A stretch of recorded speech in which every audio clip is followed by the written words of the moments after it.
Сәлем достар, бүгін сіздермен біз 4 айлық баланың дамуы туралы айтатын боламыз. Баланың физикалық дамуы, жеке психикалық дамуы, сонымен қатар тамақтануы. Достар, ақпарат тыңдамас бұрын арнама жазылып алыңыздар, видеоның соңына дейін көріңіздер. Бала күн сайын ұлғайып жатыр, бала аптасына 150-200 граммдай қосады. Бұл кезде бала қарқынды дамитын болады. Оның салмағы 6900 граммдай болады.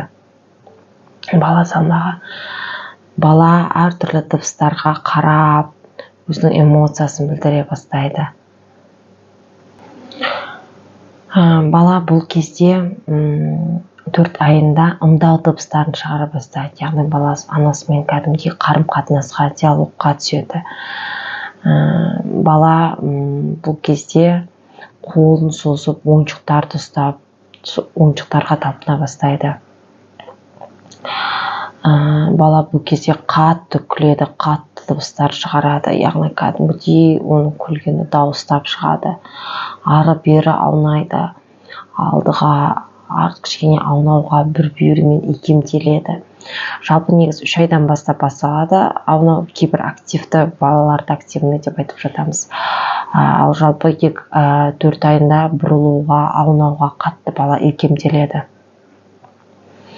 Бала өзіне таныс дауыстарға кәдімгідей еліктеп қарайды, музыканы жақсы тыңдайды. Бесік жырын айтып берсеңіз, бала кәдімгідей қуанып тынышталады. Бала бұл кезде өзіне жақын адамдарды таниды. Өзіне жақын таныс адамдарын көрсе кәдімгідей ерекше көзқараспен қарап қалады. Бұл баланың жеке психикалық дамуына кіреді. Баланың жүйкесі жайлап осылай дами бастайды. Ал қатты дыбыстарға қорқып, сонда бір қатты бір өзінің эмоциясын көрсетіп жатады. Яғни баланың эмоциялары ауқымды деңгейде көбейеді. Өзіне таныс адамдарға, өзіне жақын адамдарға нәресте бұл кезде қатты тесіліп ұзақ қарап қалуы мүмкін. Тамақтануы қалай болмақ? Тамақтануы бұл кезде бала күндізде, түнде де емеді. Бұл кезде баланың ұйқы режиміне кішкене өзгерістер енеді. Бала енді күндізгі ұйқысы 3-4 рет болуы мүмкін. Ұйқысы және ояу кездері біртіндеп реттеле бастайды. Яғни бұрынға қарағанда ұйқысы сәл көбірек болуы мүмкін.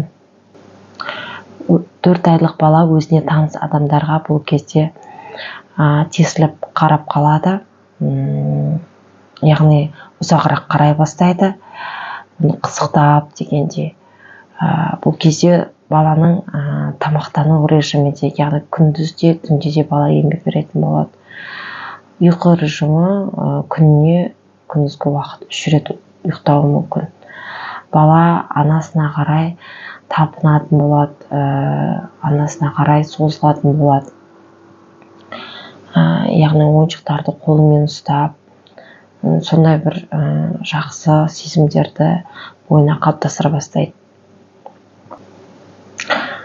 4 айлық нәресте сосын заттарға қарағанда адамдарға қатты қызығушылық таныта бастайды. Өзінің эмоциялар шығарғанда ол сізге бір ұрсып тұрған сияқты болуы мүмкін, айғайлап қатты дыбыстар шығарады.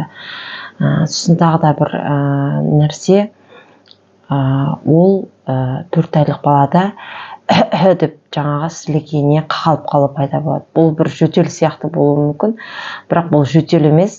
Сілекей шырышты бөліне бастайды. Сілекей шырышты бөлінгендіктен ол сілекейіне қағалып қалуы да мүмкін. Ол бір жөтел сияқты болып шығады. Осы кезде ата-аналарға мұқият болу керек.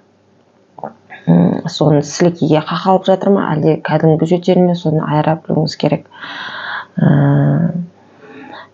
Бұл кезде жаңағы алдына мынадай тақып қоясыз қой, баланың алдына, яғни сілекей аққан кезде сілекейін сүртіп, жаңағы алдына слюнявщик деп айтып жатамыз, сілекей таматын зат, соны алып алуға, тақып қоюға тура келеді.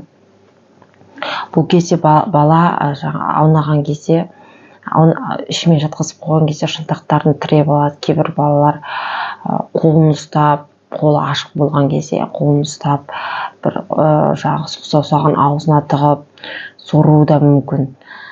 Осындай түрлі қимылдарды бала жасай бастайды 4 айлығында. Ұйқы режимі бұл кезде ұзақ болуы мүмкін. Кейбір балалар 9 сағатқа дейін ұйықтайды, түнде оянбай. Кейбіреулер 5-6 сағат ұйықтайды. 5-6 сағаттан кейін жаңағы емгісі келіп оянуы мүмкін. Кейбір балалар әр 2 сағат сайын оянады. Яғни бұл жерде балаға да кішкене тұлға деп қарауымыз керек.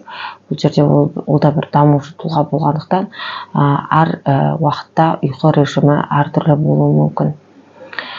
Ұйықтайтын ояну уақыттарда, ұйқы режимі болғанда оянатын уақыттары ұйықтаған кезде.